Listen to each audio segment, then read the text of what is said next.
ഇസ്ലാമിന്റെ സൗന്ദര്യം എന്നുള്ളത് പുണ്യം നേടാൻ ഒരുപാട് അവസരങ്ങൾ ഇസ്ലാം നൽകുന്നു എന്നുള്ളതാണ്. പ്രവാചകൻ സല്ലല്ലാഹു അലൈഹി വസല്ലം പറയാണ്, അള്ളാഹുവിന്റെ വജ്ഹ് ഉദ്ദേശിച്ചുകൊണ്ട് ഒരാൾ ചെലവഴിച്ചാൽ അതിന് പുണ്യമുണ്ട്.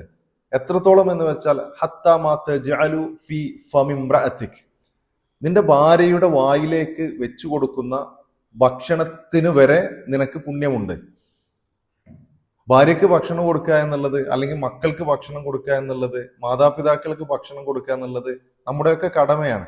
പക്ഷെ അതിന് പോലും പുണ്യമുണ്ട് എന്ന് പ്രവാചകൻ സല്ലല്ലാഹു അലൈഹി വസല്ലമ പഠിപ്പിക്കുമ്പോൾ അതൊരു നല്ല ഉദ്ദേശത്തോടു കൂടെ നമുക്ക് ചെയ്യാൻ കഴിയണം.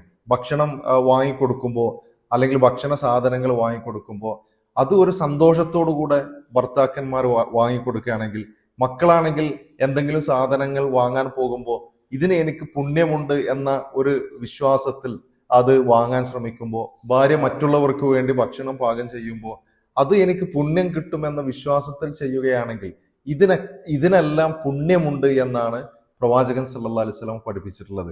അപ്പോൾ നമ്മുടെ വീട്ടിൽ തന്നെ പുണ്യം നേടാനുള്ള ഒരുപാട് അവസരങ്ങൾ നമുക്ക് ഇസ്ലാം നൽകുകയാണ്. അതൊന്നുപോലും പാഴാക്കാതിരിക്കാൻ നാം പ്രത്യേകം ശ്രദ്ധിക്കണം.